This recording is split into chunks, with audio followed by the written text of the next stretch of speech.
All right, so look, the first thing, and I think you've already identified it, patients, that SGBV, and I said this earlier, is a symptom of greater ills in society. And it's very intersectional, right? So it's a product of class dynamics and class inequality. It's a product of gender inequality, it's a product of race inequality, etc., etc., etc.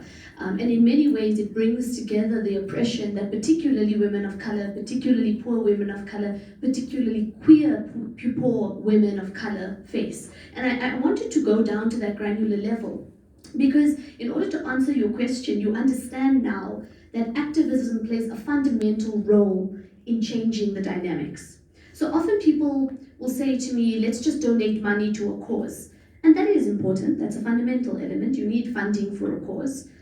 But when you look at activism, activism seeks to change the greater systemic problem. So we don't want to put a bandage on it. We don't want to fix one woman's life. We want to fix it such that no woman and no one ever has to undergo any level of abuse or any level of GBV or sexual assault or sexual violence, right? And activism organizes in different ways. So there's the traditional way that we often think about, which is protest, very political, but it also requires us to organize to change the law. It also requires us to organize to lobby policymakers who are sitting here today. It also requires us to lobby and change our society, right?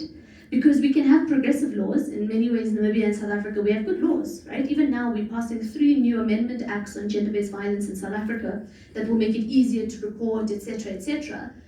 But if we don't change our society, all of those laws are almost for none, right? And this is my last shot on this one. A lot of the time, and I used to think this, women must be at the forefront of fighting gender-based violence. My new view, by the way, is that it's men who commit gender-based violence, right? That's not a new view, we know that.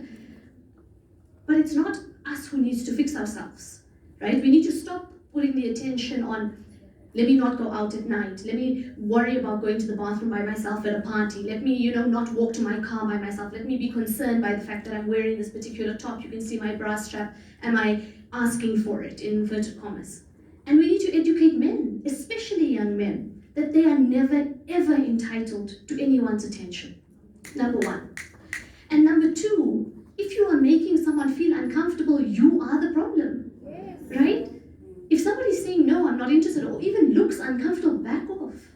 Really, back off, because you also need to understand that we're afraid, right? If I'm in a club or in a bar, and I'm sure there are many women sitting here, even saying no is a dangerous act for myself, because I could get attacked. This guy could follow me to the bathroom, he could follow me out, so I even feel afraid to say no, because it could cause harm to me.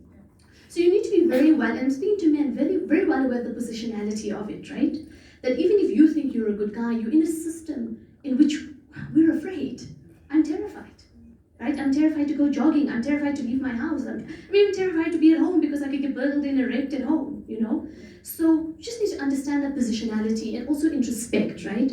So this whole thing about men are trash is not an attack on men itself. It's an attack on the system that allows for men to get away with it every time and makes it very difficult that if I am attacked or if I am raped, incredibly difficult to prove because it's my word versus someone else's word. So I think just really important, it's important to understand the positionality of it and to introspect at the very least in changing society.